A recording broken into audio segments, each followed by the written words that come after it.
Doğu Türkistan'da Uygur Türklerine akıl almaz asimilasyon politikası yürüten ve okullardan Uygur dilini tamamen kaldıran Çin hükümeti diğer Türk devletlerinde de asimilasyon politikası uygulamasına başladı.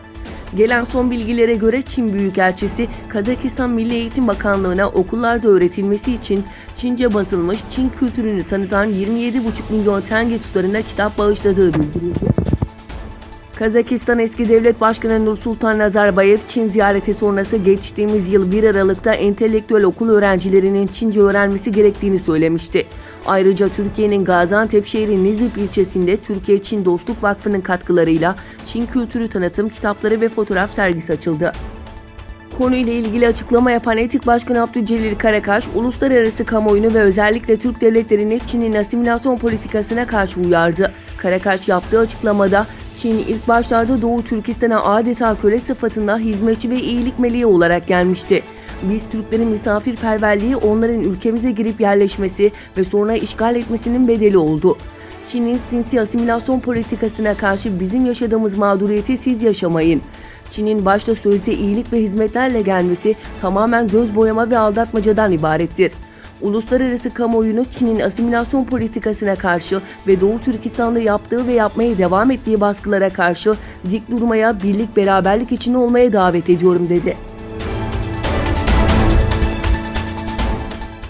Amerika Birleşik Devletleri Dışişleri Bakanı Mike Pompeo, Uygur Türklerini tutuklayarak zorla toplama kamplarına gönderen Çin'e tepki gösterilmesi için Birleşmiş Milletler Genel Kurulu nezdinde girişimlerde bulunacaklarını açıkladı.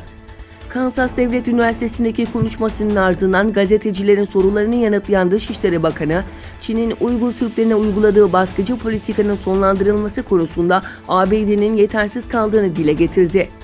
Eylül'ün 3. haftası Birleşmiş Milletler Genel Kurulu'nun toplanacağını söyleyen Pompeo, düzenleyeceğimiz bir dizi toplantıda Uygurların özgür bırakılması isteğimize diğer ülkelerin destek vermesi için kendilerini ikna girişimlerine bulunacağız dedi. Arnavut asıllı Kanadalı gazeteci Dr. Osi Yazıcı, Çin'in Müslüman Uygur Türklerini hapsedip korkutarak kimliklerini unutmaları ve bir güç oluşturmamaları için baskı altına almaya çalıştığını gördüm dedi. Uygur Akademisi tarafından İstanbul Fatih Sultan Mehmet Vakıf Üniversitesi Topkapı yerleşkesine düzenlenen programda Yazıcı, Çin'de tanık olduklarını ve Doğu Türkistan konusundaki izlenimlerini paylaştı. Gördükleri karşısında şoke olduğunu anlatan Yazıcı, gördüklerim karşısında çılgına döndüm ve çok etkilendim. 21. yüzyılda insanların hala köle gibi kamplara tıkıldığını ve hapsedildiğini görmeyi beklemiyordum dedi.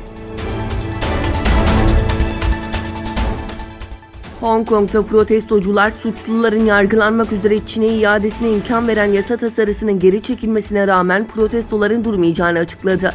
Hong Kong Baş Yöneticisi Carrie Lam, geçtiğimiz gün Hong Kong Yasama Meclisi ve Çin Halk Kongresi milletvekilleriyle yaptığı toplantıda kitlesel protestolara yol açan suçluların Çin'e iade yasa tasarısını geri çekeceğini açıkladı.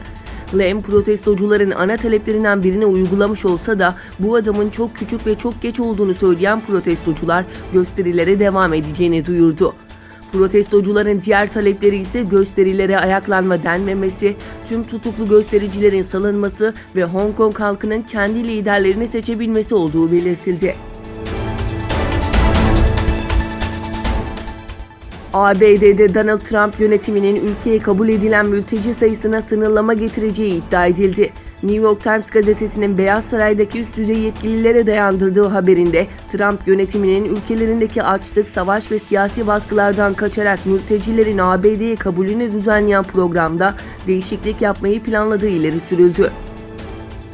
Haberde Beyaz Saray'da son haftalarda konuyla ilgili yapılan toplantılarda üst düzey yetkililerden birisinin acil durumlar dışında ülkeye mülteci kabul etmemeyi önerdiği, ayrıca söz konusu toplantılarda ülkeye kabul edilen mülteci sayısını 10.000 ila 15.000 kişi ile sınırlama önerisinin gündeme geldiği kaydedildi.